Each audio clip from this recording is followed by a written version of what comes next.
All right, so we're here at the Broadway 50/50, Alamo Heights, Texas. PJ, owner, how are you, bud? Doing well. We're here at Paper Tiger with the general manager, Doug. This is the St. Mary's Strip, Yes. right? So Paper Tiger has been here for a while, too. 3 years last week, I believe. 3 2 years. weeks ago. And then before that, was it a different venue? Yeah, it was called the White Rabbit. How did you come into owning this place? You have an interesting history. Yeah, I was a regular here, and there was a fire about 5 years ago. I was showing up every day, like knocking on the door with a hammer and a six-pack, and like, hey man, can I help? Like, how do we get this? Like, my wife knows I'm already gonna be here. Like, how do we figure this out? And so we just kept coming back, and he finally was like, man, you love this place. I don't have the time to fix it back up, and if you're interested, I'll sell you the place. I know you love it, so let's see what happens. And I was a Harley dealer at the time, and it's kind of an outlier, but I was like, man, we'll try it out. Your history with the place goes way back. Yeah. I started coming to shows here late 90s, early 2000s, just to try to see punk shows or whatever that weren't coming through Dallas. It just became fun just to drive down here and, so a lot of good times. That's Here we pretty are. wild. Pretty wild. You could probably sit here before and be like, I'm just gonna buy this place one day. Everybody sits here and does that. You know what, man? Screw you. One day I'm gonna buy this place. Yeah. Like, oh my God, I did. Yeah.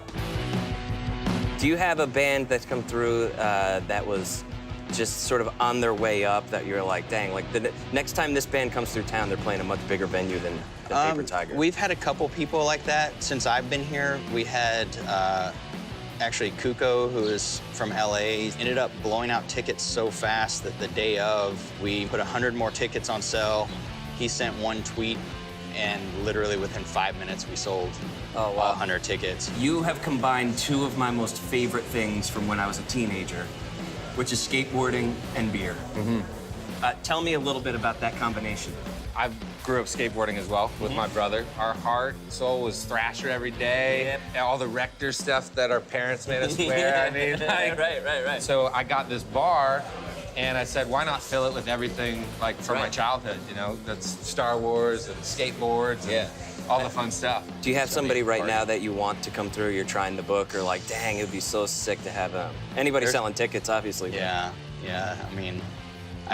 I mean, I would love to have all my favorite bands come through, there's things there's people you put out offers for and all of a sudden they explode. Cardi B, we actually had an offer in for her, and then all of a sudden it was like, well, she's on the Grammys. Yeah, so it's, it's fun being this size and getting some of those people who you see a year or two later that are just huge. Right.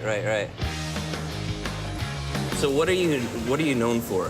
We're known for our burgers. The Royale with cheese has always been the #1 seller, whether it was before or when I owned it. I mean, it's what people come in here for.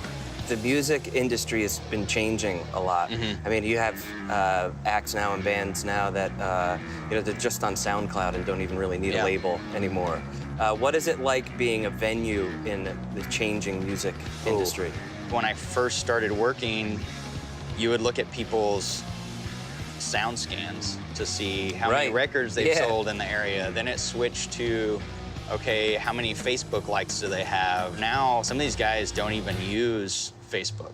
They'll have nothing on iTunes, not on a record label, no booking agent, yet they have 20 million plays on SoundCloud. So it's really hard to keep up with it all, and it's it's just an ever-changing market. This is a Royale with cheese. This is a Royale with cheese with the onion rings, and we get the bread baked. We get it delivered every day fresh. We grind our own meat.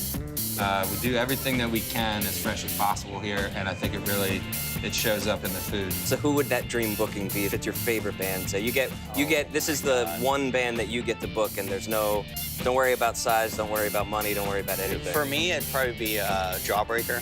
See, if you get them here, I'm flying back. Oh, hey, I'll invite you back. Yeah, sick. I feel like if you do a cheeseburger right, then you're really going places. Yeah. You sort of win me over. You mind if I take a bite of this? I mean, I would like nothing more.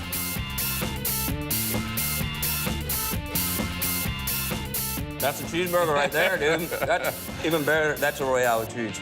Thank you, sir. Dang, man, that is awesome.